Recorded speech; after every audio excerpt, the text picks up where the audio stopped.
Your Honor, my name is Terry Anderson. Thank you for letting me do this. Nikki was my daughter, my life, my world, my support. She was my everything. This beautiful young lady had a very loving family and many, many friends. This was so devastating to everyone in her life. I cannot begin to explain the feeling I had when I got that call.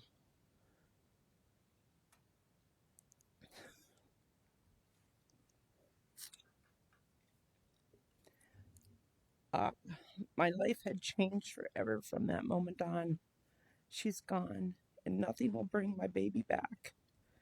Your Honor, Michael Carpenter destroyed my daughter's life and everyone close to her.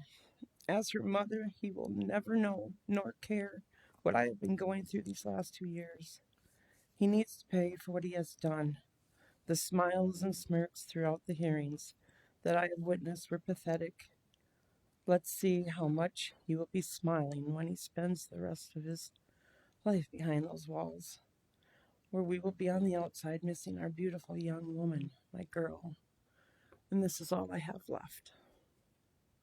Thank you. Your next statement, Counselor. Your Honor, the next victim family member who will be speaking is the victim's cousin, and he has consented to audio and visual recording.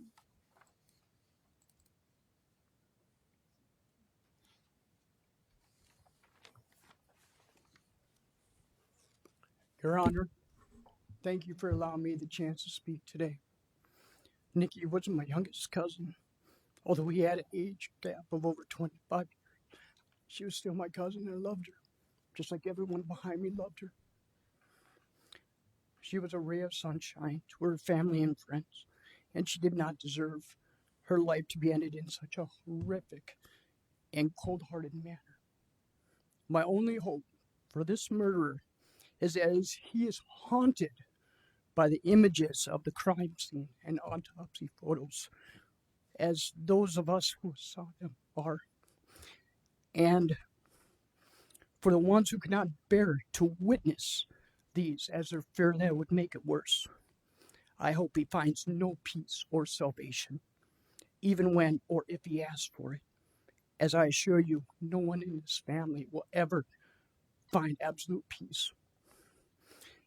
In closing, I find the loss of Nikki's life senseless, and the full brunt of the blame falls directly on this murderer's shoulders and those that neglected to teach him right from wrong, no means no, and did not get him the psychiatric help that he obviously needed.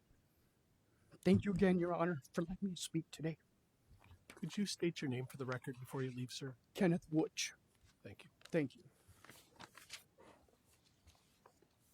Your next statement, then, Ms. Eldridge. Your Honor, the next victim's family member who will speak is the victim's aunt, and she has consented to audio recording, but has objected to visual recording. The nature and circumstances of this case are egregious. The defendant deliberated about, planned, and prepared for the killing of Nicole Hammond, his coworker, and his friend. Someone he had communicated with regularly, someone he text messaged repeatedly, someone he spent time with outside of work, someone whose home he had stayed at, someone he developed strong feelings for, feelings that he had searched about online, someone he looked up on social media every day, someone who consumed his thoughts, and someone who he became infatuated with. They developed a friendship over the summer of 2022, but that friendship soured after the defendant expressed deeper feelings for Nicole Hammond. Whatever those feelings were, they were not reciprocated. And on October 23rd of 2022, in a text message exchange, Nicole Hammond set boundaries and asked not to be touched by the defendant anymore. The defendant stewed about it overnight And early the next morning, on October 24th of 2022, he drove to work where he knew she would be. And he waited for her in the parking lot at Dubois. She got to work and parked her car and started her day like any other work day. But that day did not turn out like any other day for Nicole Hammond. As she got out of the car that morning, the defendant walked up to her with his 9mm firearm, loaded, chambered, and ready. He walked right up to her, and then he shot her through the neck with a single round from not more than a couple feet away. She didn't make it into work that day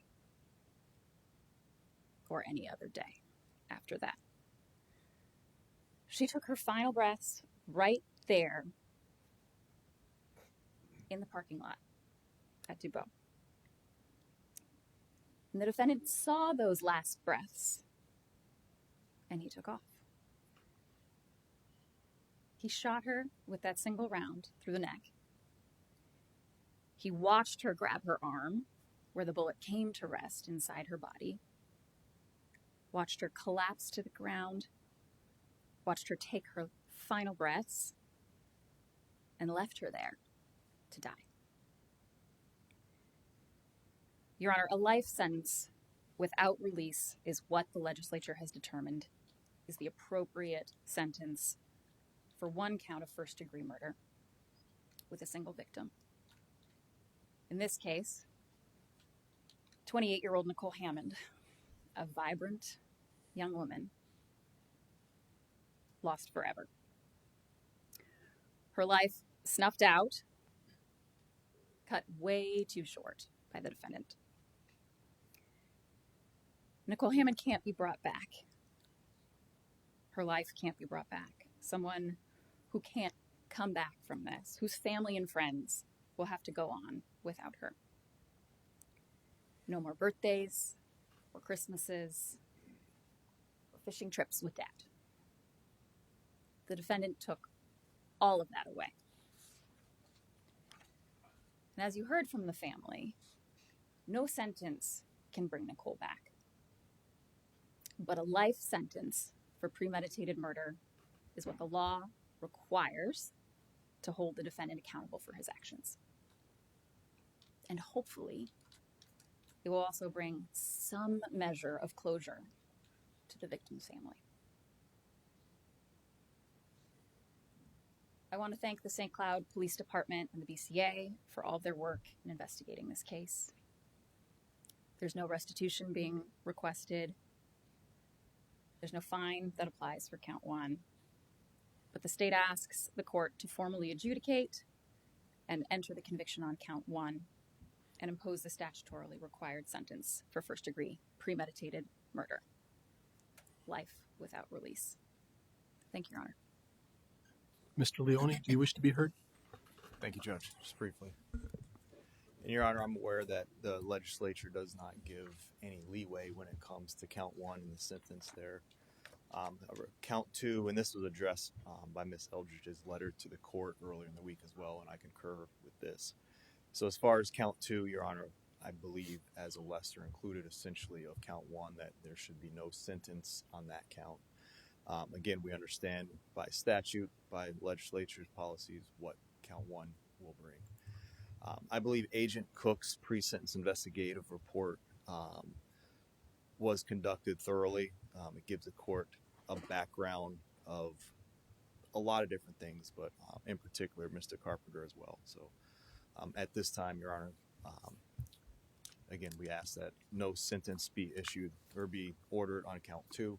And count one, we understand what the legislative requirements are. Thank you. Mr. Carpenter, do you wish to say anything before sentencing today?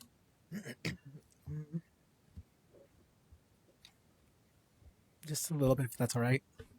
You may. I guess one of the things I was kind of thinking about is just, as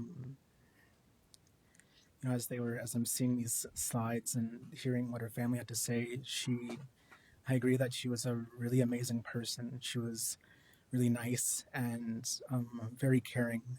She was someone who would listen to you if you had something going on. She was always concerned and caring, and always appreciate that about her.